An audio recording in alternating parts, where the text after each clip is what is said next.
The best way to learn to become a confident public speaker and smack down your stage fright is by studying professional wrestling. In the world of pro wrestling, the little snippets of speech are called cutting promos. Now, admittedly, there are going to be very few times in your life when you're going to be standing face to face with someone half clothed with a championship belt slung over one shoulder while you're talking smack. But I assure you, the communication techniques are universal. I can speak from experience. If I hadn't been Platinum Nat, the holiest man in wrestling, I would never have had the opportunity to manage parts of the James Webb Space Telescope for NASA. It was the same communication techniques working with my teams. But the only advice I had before I spoke as a pro wrestler for the first time was that everyone in the audience who chose to be there wants to hear what you have to say. In fact, many of them want to be where you are. So you have nothing to fear. Get up there and be proud. So when I was invited to go back and become the public speaking coach for MCW Pro Wrestling, I jumped at the opportunity. 10 years later, I'm still teaching aspiring pro wrestlers to overcome their stage fright in this dingy gray locker room. And the first question I ask them is, why? Why do we cut promos? And I hear a lot of good answers. Well, we want to tell stories. We want to show our character off. But it all comes down to, we want to sell tickets. It's a business. And pro wrestlers are extremely effective at talking people into the arena. Millions of people show up every year to attend live events. They watch pay-per-views. They watch on TV. They buy action figures. They wear t-shirts, all on the strength of the communication. So you have to ask yourself, what am I selling? Am I a boss like Sasha Banks? Am I selling real estate like the $1 Million Man? Am I teaching yoga classes? Or am I selling accounting services?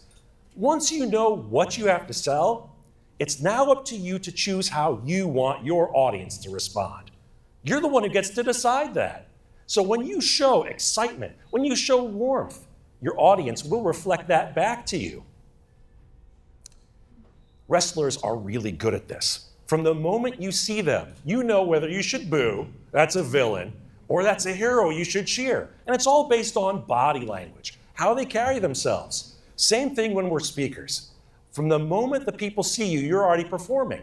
And they have no clue that you're nervous unless you show it. With crossed arms, a hunched over posture, happy feet that can't stay still. You can get rid of that by finding a good solid base. Get your feet maybe 1 foot in front of the other. And don't wear your most stylish set of shoes like I'm doing tonight unless you know you're going to be comfortable for the entire duration of your speech. Now, when we are up, it's a little bit like flipping a switch in your head. To become a great public speaker, you have to just tell yourself, this is the time. I'm going to throw away my inhibition. I'm going to talk like I've never talked before. Bigger, more animated. And this is what I tell my students. Look at the facial expressions. Listen to the voices. Try to talk, as Spinal Tap put it, at 11. Because if you don't know how far you go, you don't know how much you can dial it back to create the emotion you want to share. And that's really what your audience wants. They want to feel something. They're going to remember how you made them feel long after your words fade from their memory. So you pick your emotion, and then you pick a few key phrases, because even in 5 minutes, that's all anyone's going to remember. So to prepare your speech, it's a little like The Rock cooking soup here. You throw all your ingredients in a pot, turn it on boil, and reduce the volume until the key flavors or the key points stand out. With my own students in promo class, I tell them you can tell a great story in only 2 words. Tell me about your first match. And I hear them, first match, confident. First match, I'm nervous. It's all about telling a story. And your key points will stand out because you differentiate them from everything else you do. There's 2 serious guys on the side here, and 1 guy with a big smile. What he says is probably going to be what you remember. So change your tone, change your volume, change something so those key points stand out. And remember, like a fireworks show, everything builds to that final sentence. In wrestling, we call it putting a button on the end.